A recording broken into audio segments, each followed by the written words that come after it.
Dr. Gary Schwartz. Dr. Schwartz is a professor of multiple disciplines at the University of Arizona and director of its Laboratory for Advances in Consciousness and Health. He is also director of development of energy healing at Canyon Ranch. His research integrates mind-body medicine, energy medicine, and spiritual medicine. His newest book is The Sacred Promise: How Science is Discovering Spirit Collaboration with Us in Our Daily Lives. Please welcome back Dr. Gary Schwartz.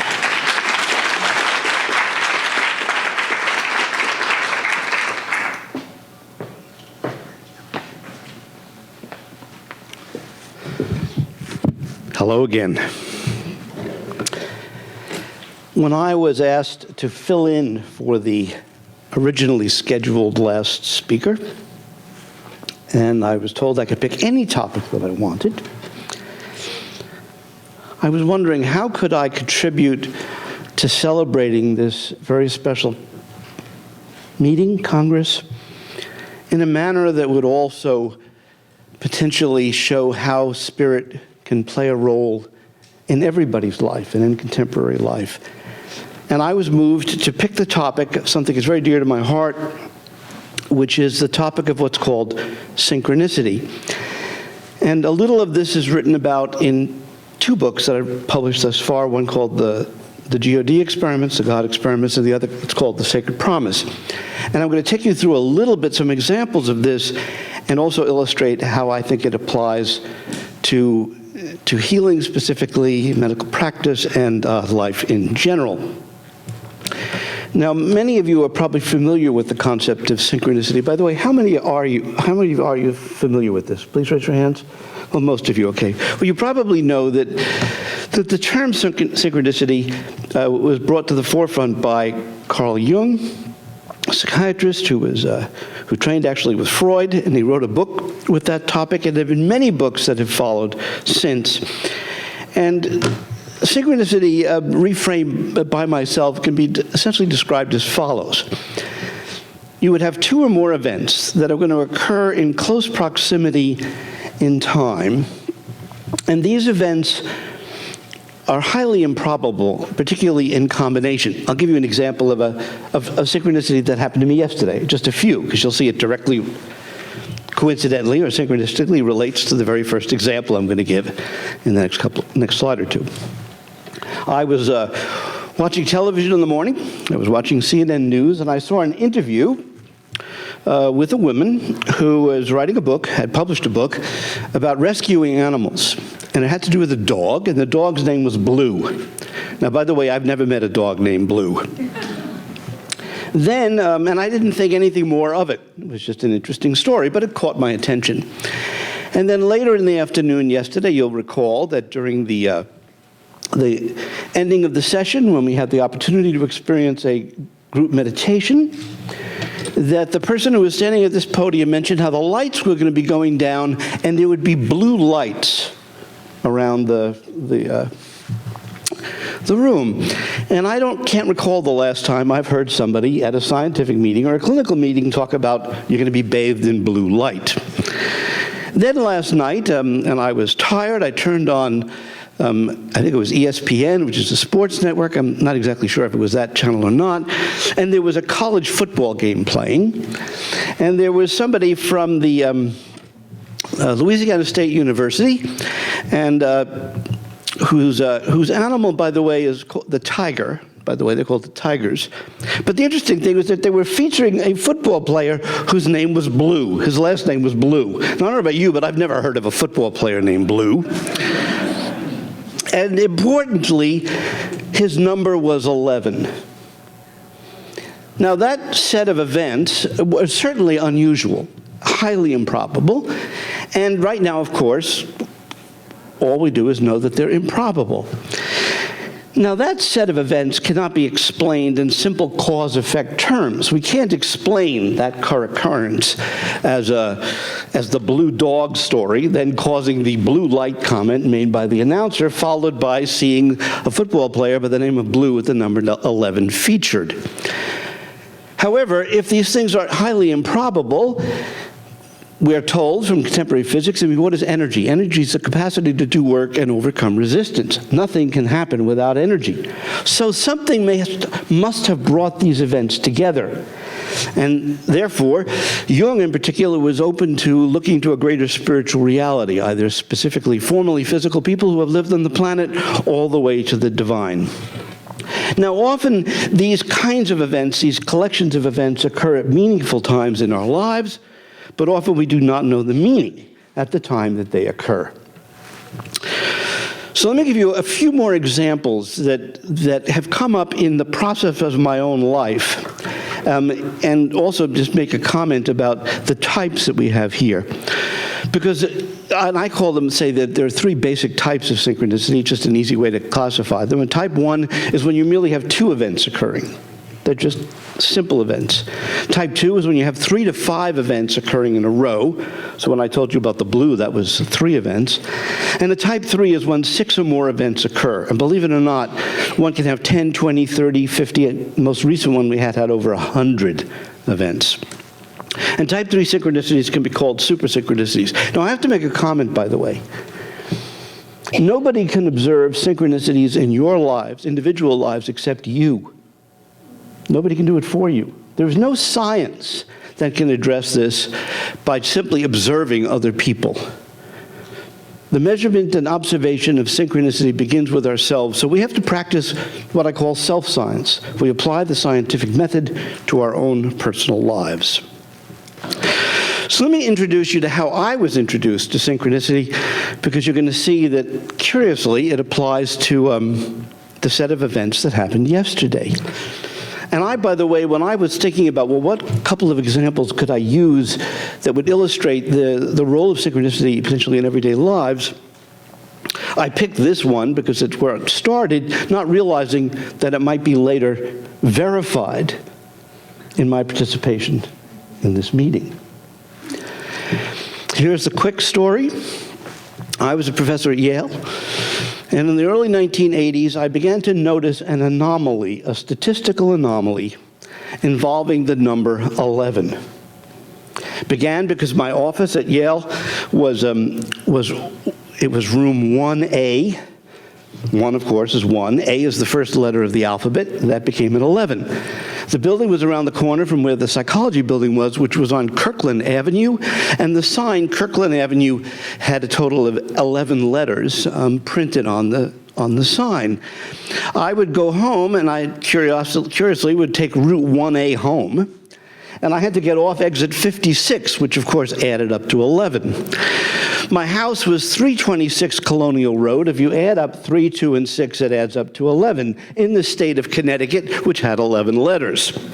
My phone number, if you had added up to 11. My license plate, if you took the letters, converted them to numbers, and then added them all down, they added up to 11.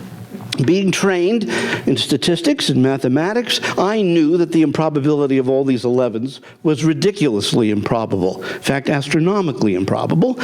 And I went around the campus trying to see whether or not anybody else had such an anomaly with a set of numbers, and I couldn't find anyone. However, I had no idea what it meant. It was just an anomaly. And then, seemingly independently, a young African-American person was entering his 4th year of medical school at Yale. And at Yale, we have an old tradition, which I think goes back to European days, where medical students are required to do a dissertation. Not as extensive as a Ph.D. dissertation, but still a document. And he came to me because he was interested in doing the following dissertation. He wanted to integrate quantum physics, acupuncture, and ancient African philosophy. Well, I told him I knew a fair amount about quantum physics. I knew a little bit about acupuncture at the time. I knew absolutely nothing about ancient black philosophy. But if he was willing to meet with me so I could at least discuss with him what he was doing, I told him I'd be happy to be his mentor. So we began to meet. In a few weeks, after weekly meetings, he said, "You know, Gary," he said, "every now and again, particularly when you're talking about systems thinking," he says, "you say things that are prophetic."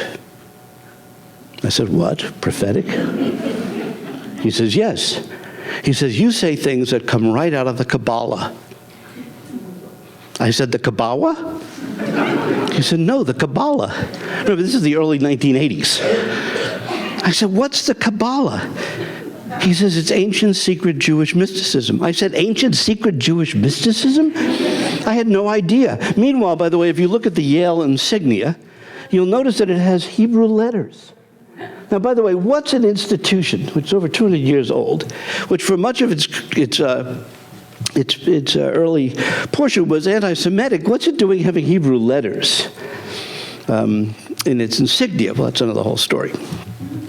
So I said, ancient secret Jewish, I'm saying things out of there? I said, how can I learn about this? And he said, well, there's really not much published in English right now. He said, but if you go to Manhattan, to some of the major bookstores, they might have some books. Well, needless to say, I was compelled to do that. And I went to Manhattan to a bookstore on Fifth Avenue, which is no longer there, and went up to the second floor and discovered that they had a few books on Kabbalah. And one of them was called Kabbalah for the Layman by Rabbi Berg. I said, I'm a layman, so I bought the book. And as I read this book, I began to understand what he was saying. Because it turned out that Kabbalists used a form of information processing which was virtually identical to what contemporary system scientists do. Meaning what they would do is they would look for universal patterns or forms and then see them recapitulated at different levels. So for them, for example, the idea of a tree of life was not just a physical tree, but it was a spiritual organization. And it could be seen from the micro to the macro, which is the same kind of cognitive process that system scientists use. And in there, I read this chapter on something called numerology, which I had never heard of. And in this numerology, they talked about where you would take the letters in the Hebrew alphabet and you would give them numbers and then you would add them up, which is exactly what I had been doing. And in there it says, and the number 11 is a very important number. I said, oh boy. So I decided that I wanted to learn more about the Kabbalah. And it turned out Rabbi Berg had a center in Manhattan. I remember I knew nothing about religion. So I told my then wife that I needed to learn about this. And she said, absolutely not. She said, you're a professor of psychology and psychiatry at Yale University. You are the director of the Yale Psychophysiology Center. You are co-director of the Yale Behavioral Medicine Clinic. You cannot be studying some of that really strange stuff. And politically, she was correct. But meanwhile, I knew that I had to somehow follow this course of action. Now it's going to get a little bizarre, okay? So anyway, we were in Manhattan. We used to go to the Metropolitan Opera on Saturdays. And we were at a restaurant called Shunley West, which has 11 letters, on, I think it was 65th Street, which added up to 11. And of course, my then wife didn't want to hear about any of this, so I didn't tell her this.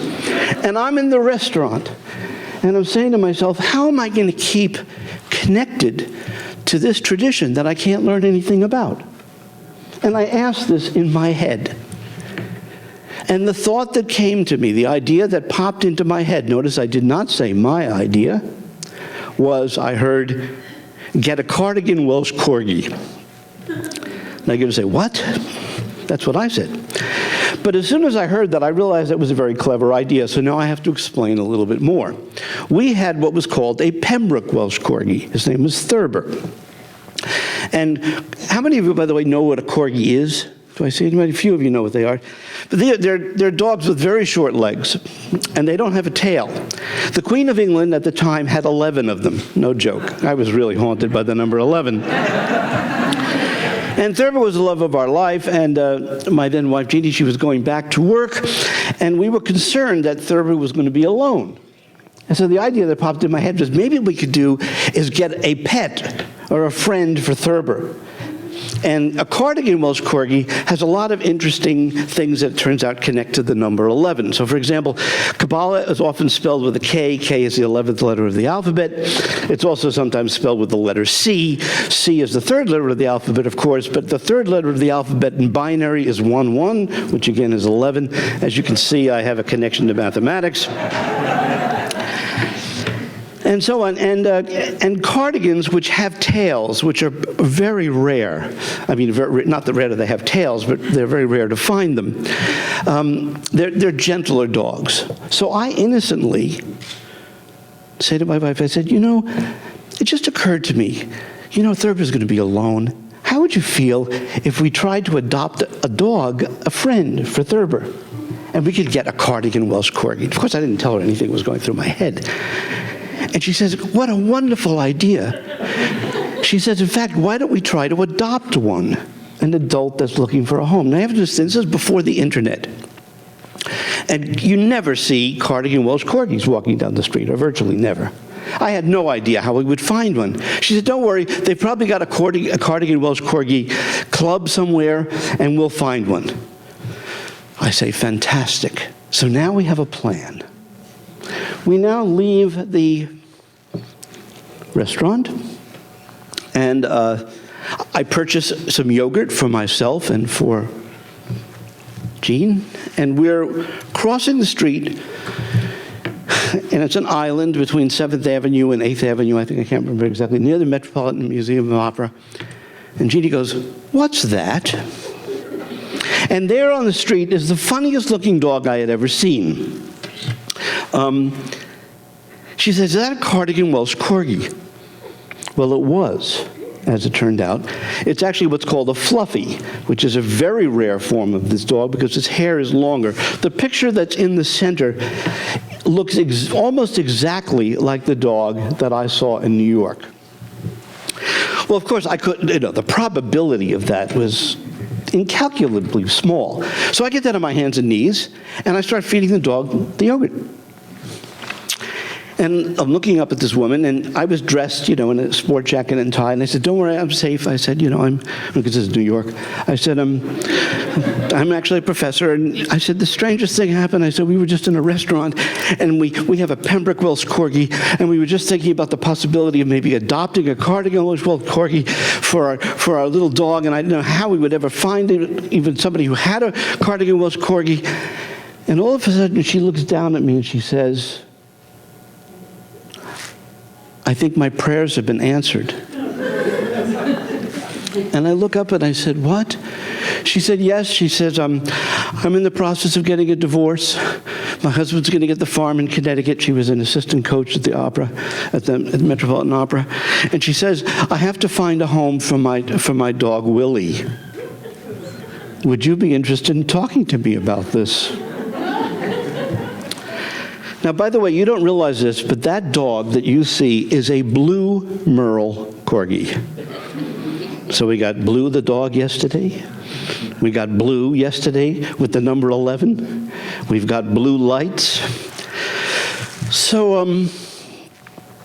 I don't know how I got through that day and went to the opera, because, of course, I couldn't tell Jeannie any of this. Well, the next morning we went to her apartment. It was on, if I remember correctly, 83rd Street. I do not remember the actual number of the building, but I do remember the number of her apartment. It was apartment 5F. So we went into her apartment, and it was one of these long New York apartments. And she grilled me, grilled us, but in particular me. And the dog, for some curious reason, Willie seemed to be much more paying attention to me than he was to Jeannie. Whereas Thurber was Jeannie's dog. As you'll see, Willie became, quote, my dog. And after a while, she began to realize that maybe we were safe. And I don't know how I was brave enough to ask her this, but, you know, with so much strangeness going on. I said, do you know anything about numbers? She said, numbers? Jeannie looks at me a little alarmed. She says, yes. She says, come with me. And we go into her bedroom. It's one of these long bedrooms, high ceilings. And there was a wall stretched all the way across the bedroom, one wall, floor-to-ceiling books. Turned out she was a an amateur astrologer, which of course I knew nothing about. And she pulls off a bookshelf, a book on astrology, numerology, and the Kabbalah.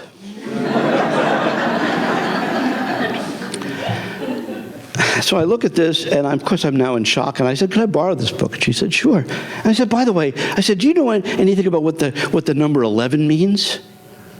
And then she looks searchingly into my eyes, and she says, "The number 11?" She says, "Well, you know, that's an important number." Well, we were about to leave her apartment. She now felt that she should go visit our home. And we were getting ready to leave. And as we were going out, I said, "You know, you live in apartment 5F. And she said, "Yes." I said, "Well, you know, F is the 6th letter of the alphabet. 5 plus 6 is 11. And at that point, she knew. I mean, I didn't know, but she knew something. We then drove out to our home in Connecticut. The dogs were immediately friends. And at that point, Willie became my Kabbalah corgi, my soulmate doggy. Of course, I didn't tell anybody that. I had to keep all of this secret for years. Now, the story goes on, is even longer than that. That's just the introduction. We don't have much time here. But that story, that was the first time when I realized that things could happen that were so ridiculously improbable, that could be very personally meaningful, even though I had no idea what it meant. And in fact, it was only this morning, as I was thinking about sharing with you this story, that I realized that my journey began with numbers that were related to divinity, and with a spiritual tradition which involved, anybody know what Kabbalah means? It means to receive. It means to be open, which is at the heart and soul of mediumship. It is at the heart and soul of spiritual healing. It is to be open and receptive with an open mind and open heart, and to allow for the best and highest good energy to flow through us. That's how my journey began. And there are countless examples of these kinds of synchronicities, and each one I've come to discover has a lesson. Could you tell me, by the way, how much time we have left? Yes, you have 20. 20 minutes? Okay. You can go to 30. Excuse me? You can go to 30. I can go to 30? Oh, then I'm going to tell you at least 2 more. And one of them is the most important one because it relates to healing. And this also one relates to healing as well. Because my hunch is that anyone who engages in being open on a spiritual path is more likely to have these kinds of moments as we invite them, and as I've recently learned to appreciate the word, embrace them. So let me share with you another one, which is extraordinarily moving, and which I confessed in the book, The Sacred Promise. And it has to do with the woman in the middle there, who some of you may remember from yesterday, is Susie Smith.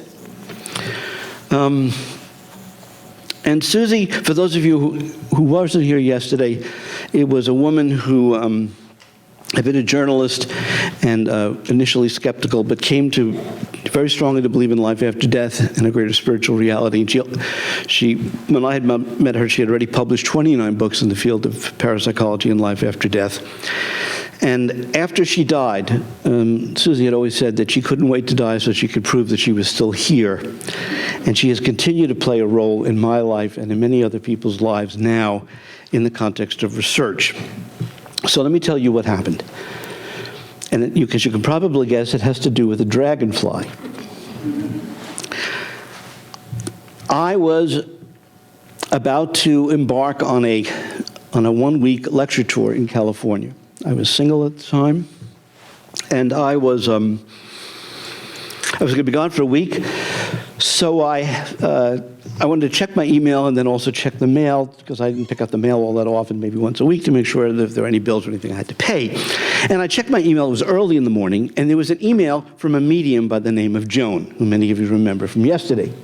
And at this point, I was no longer doing official research with Joan, but she would email me every now and again with spontaneous messages from Susie.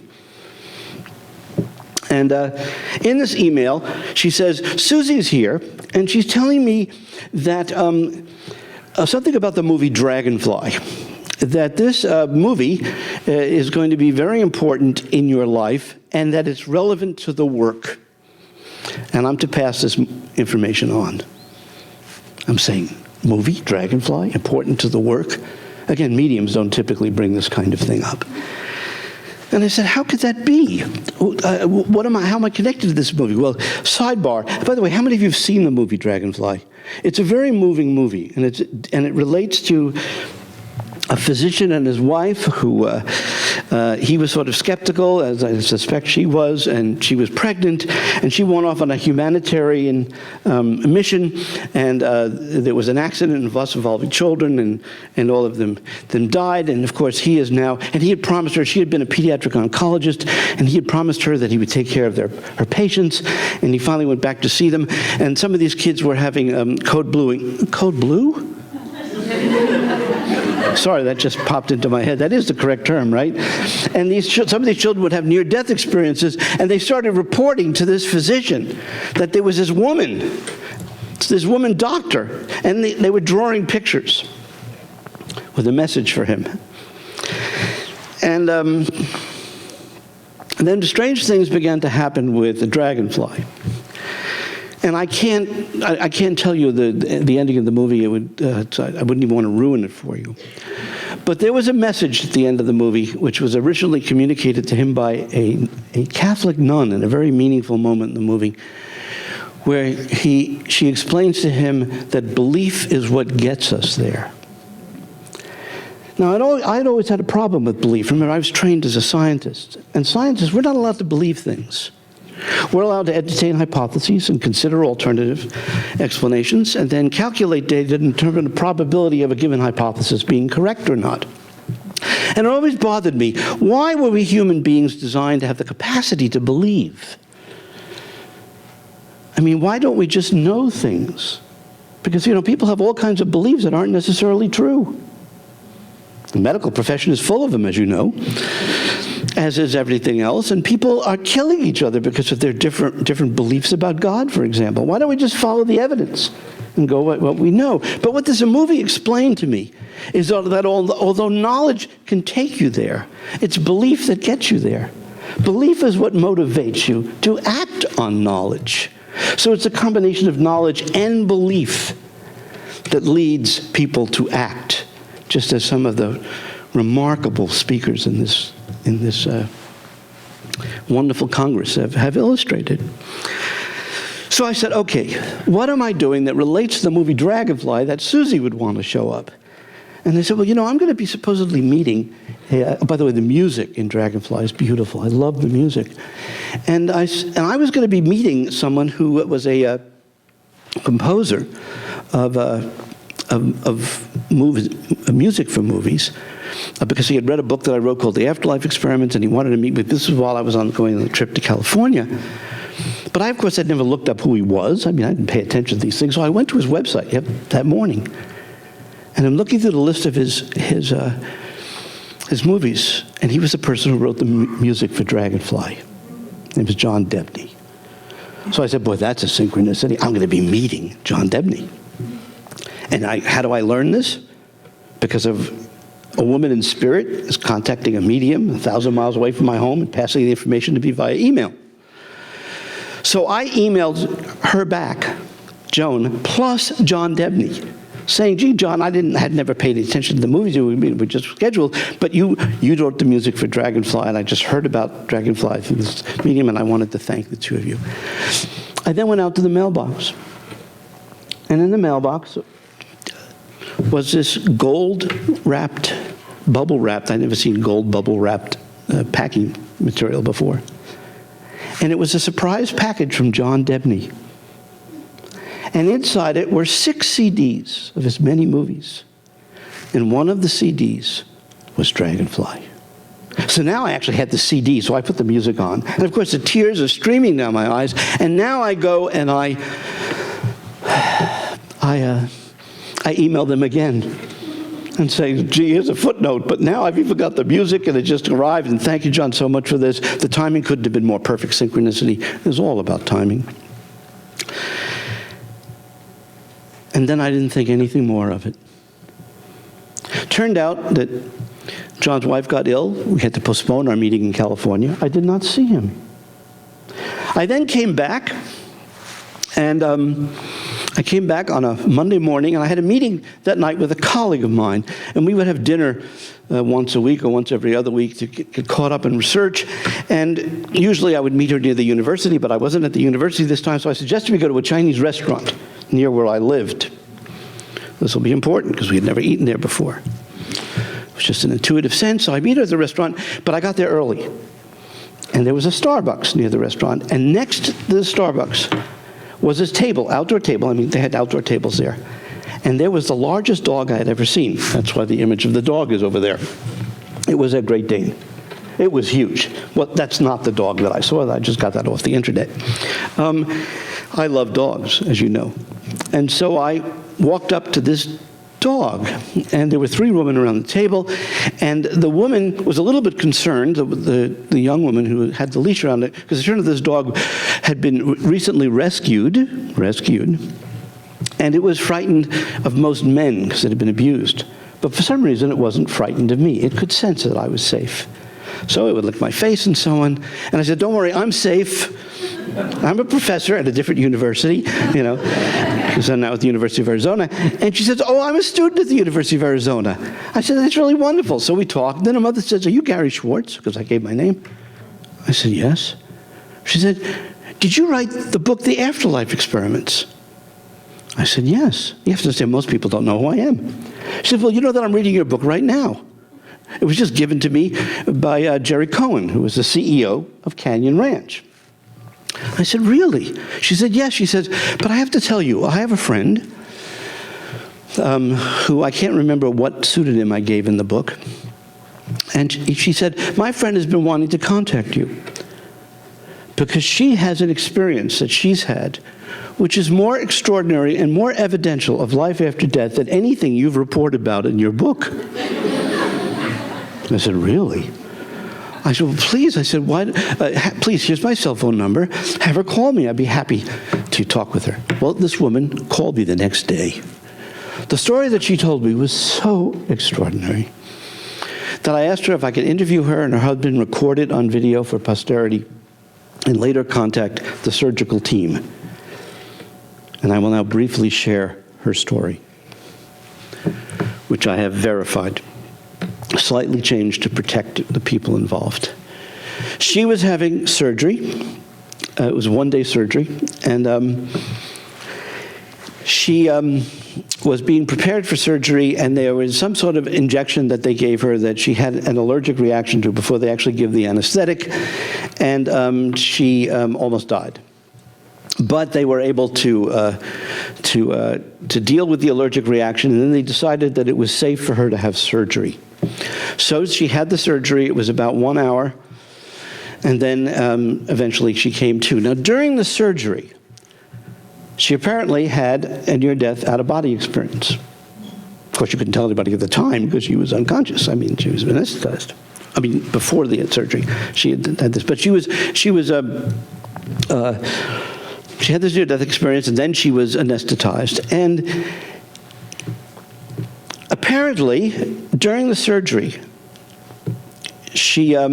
something happened during the surgery. Because afterwards, when she awoke, the surgeon told her that everything was fine, but something unusual had happened in the surgery, but it was okay, and that she should go home and that things will heal properly. Now, she was not about to tell her surgeon that meanwhile she had been outside of her body and be having these various kinds of experiences, and she didn't know anything about near-death experiences.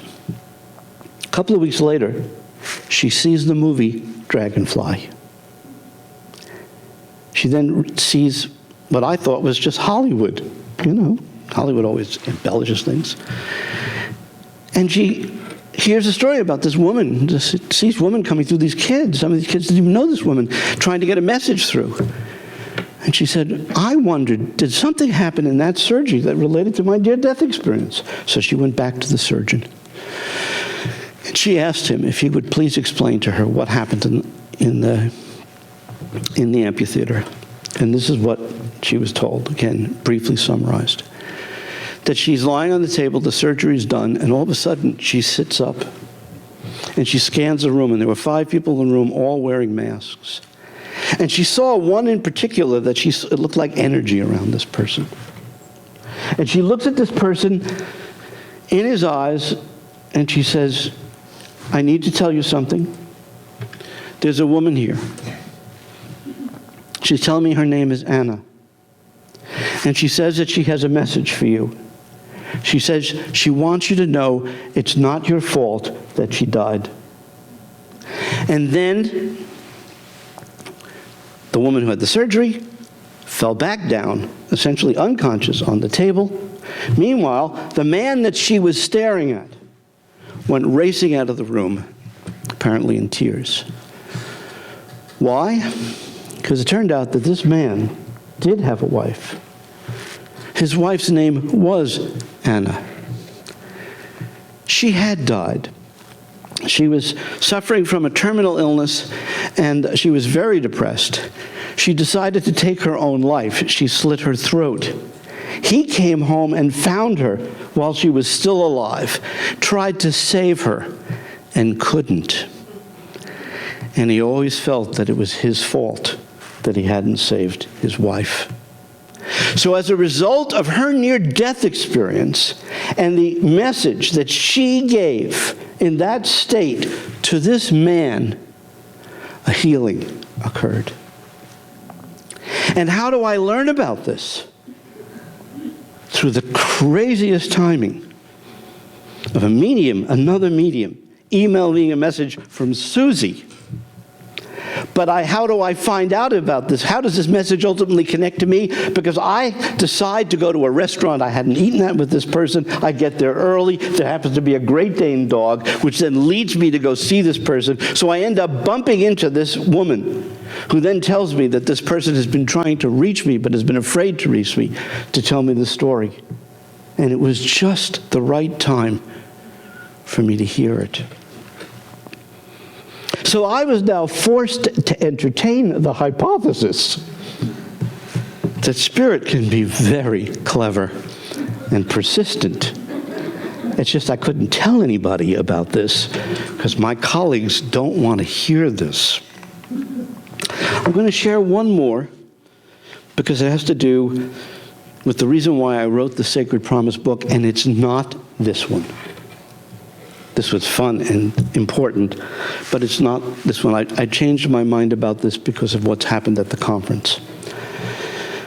Because it relates to the role of spirit in healing, and as I gently expressed in the book, it was what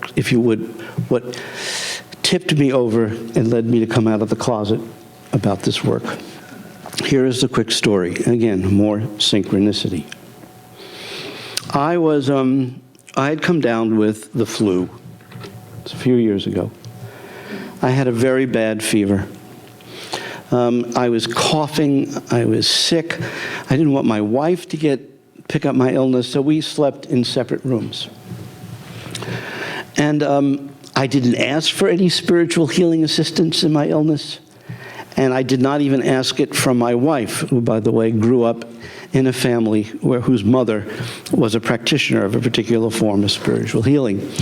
Meanwhile, my wife apparently felt like she should be doing something. My wife's not a professional healer, quote, professional.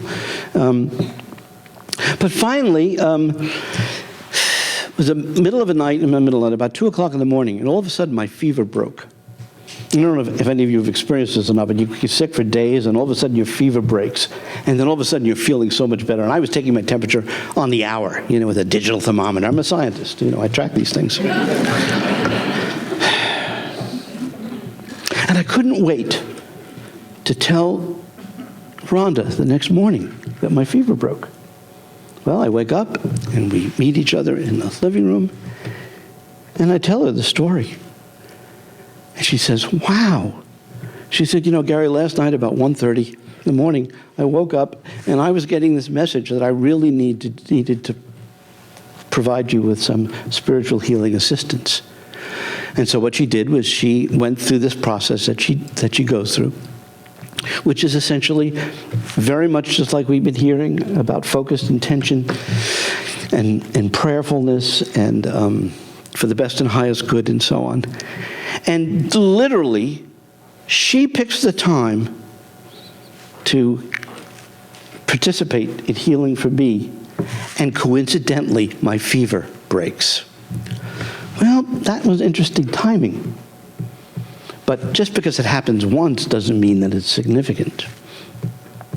Well, now I've got this hacking cough. I'm talking about an awful hacking cough. And I'm staying up much of the night coughing. I can't lie down. Some of you may know you can have respiratory complications after your fever breaks. And but I'm now well enough to be able to be reading a bit and watching television. And now I'm starting to have synchronicities with tigers. Now you understand, I'm a synchronicity watcher, so I keep, even when I'm ill, I take notes about these things. I keep a diary, like we heard the importance of keeping a diary. So I'm keeping a record about all of this, and I'm writing this down, and I'm ready, and it's ridiculous. And by the way, it included, that was the first time I learned that LSU, Louisiana State University, were the tigers, because I had enough time to sit down and watch television during the day. And here I was reading about tigers in the novels that I was reading with, and I'm seeing tigers on the football field and so on and so forth. And I told Rhonda about this. Well, it's around 2 o'clock in the morning, and all of a sudden, my coughing stops. My coughing breaks, like my fever broke. And now I'm able to actually get some sleep. And I said, I can't wait to wake up in the morning and tell Rhonda that my coughing is now broke. But in the morning, when I did see Rhonda, and I'm about to tell her, she says, you don't have to tell me that your coughing broke at around 2 in the morning. I said, why? She said, because I could hear you. It was very loud. She said, but what you don't know is that last night, I felt like I needed to give you some more healing. And so she spontaneously, at that time, had woken up a half hour earlier and went through the next prayerful moment. But it was deeper than that. Because what she had done, and boy, if this turns out to be correct, I think it is. Again, I'm thinking out loud here. There is this book that was written by the person who was the healer who founded this particular group. And one of these books, I think it's called the Blue Book. I didn't make this connection until just now. And what Rhonda will do when she's in this prayerful state is she'll intuitively open it to some page. And then she'll read from this book and then include that in her consciousness. And I kid you not, in the paragraph that she read, there was a line that said something about, with healing, in order for you to have purity of intention and clarity of purpose, she used the phrase something like, you need to look the tiger in the eye. You have to stare or look at the tiger in the eye. Now, what's the odds of that? How many spiritual writers ever mention a tiger? As Susie Smith was fond of saying, it's too coincidental to be accidental. Now, some of us living with this kind of experience, it's almost second nature. It's never taken for granted. But it's like second nature because it becomes part of the way you live your life. And so you just naturally track these things. You naturally track these things. So, for example, to relate to some of our speakers here, I was on the plane flying here Friday, and I was inspired to begin a new book. And in this book, in the introduction, for some reason, I talked about having to embrace the truth of the evidence. I don't use the word embrace. But then, if you remember, we heard a presentation today. Anybody remember the subtitle to her presentation? Embracing Spirit and Science. And then during lunch today, I had the privilege of meeting with someone I had met previously at a conference here. And she spontaneously brought up the word embracing in an unusual context. Or, during that same period of time, I had decided that we're doing a conference on evolving wisdom and relating to the ecological sustainability crisis. And there's something called world hypotheses, which is another whole lecture conversation. And I realized that the highest world hypothesis, I needed to relabel this hypothesis. It came to me that what I should do is label this hypothesis integrity, the integrity hypothesis. Longer version being integration or integrative diversity hypothesis, because it involves both integration but also how to accept what appears to be contradiction or paradox but see it from a higher perspective. Integrity. And then we hear Kirsten give her presentation today. And she talked about integrity and integrative health. I don't normally hear that kind of language in a conference. And so again, I wrote down the notes. I can show you. What's the implication here? The implication is that we're all interconnected. And the more we are open to receiving this information, the more we have the possibility of, quote, being in the flow and being able to be in harmony with this greater process. And this is scientific. It requires that we be first and foremost reliable and careful observers, that we collect the data, and then we be willing to entertain the hypothesis that it might actually be more than just chance, and that might even be meaningful, and that it's literally happening at this moment like it's happening all the time. And that we in this audience are a group who can probably appreciate it and celebrate it more than the average person that we might meet in our professional or personal lives. So is this one of the ways that Spirit illustrates for us that it's here? Does it do this by affecting our minds and the minds and consciousness of animals? This is a very old idea, as you know. Native traditions from virtually all cultures have believed in a greater spiritual reality, in the presence of ancestors, of people who care. It's just that you have to be open to receiving it, and you have to be clear and pure of intention. And this is found in all cultures. We can see it in Native American Indians, for example, or the original Indians. And I decided to use this quote, partly because Deepak Chopra comes from India, but also because, I forgot to mention this, but one of the speaking engagements that I had, which started me on my synchronicity journey, was I was going to speak at a conference that was sponsored by, curiously, Deepak Chopra.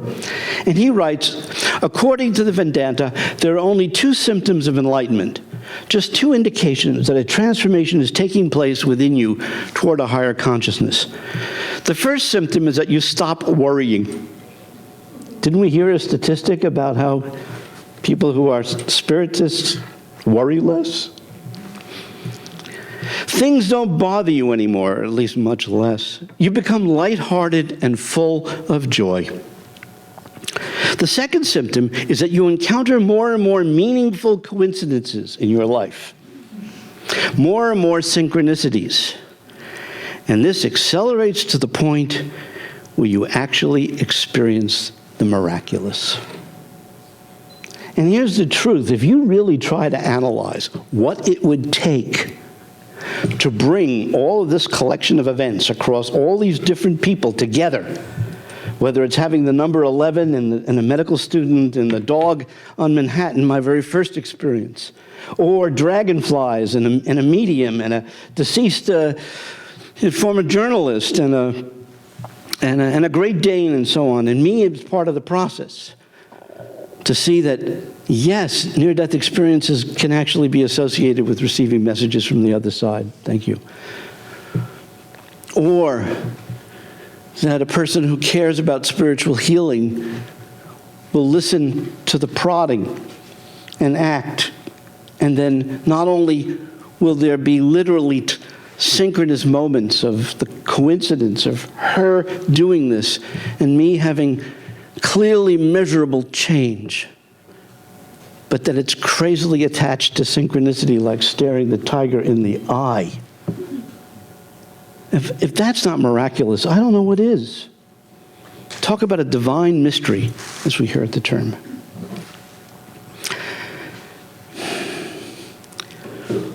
We're here because of this person.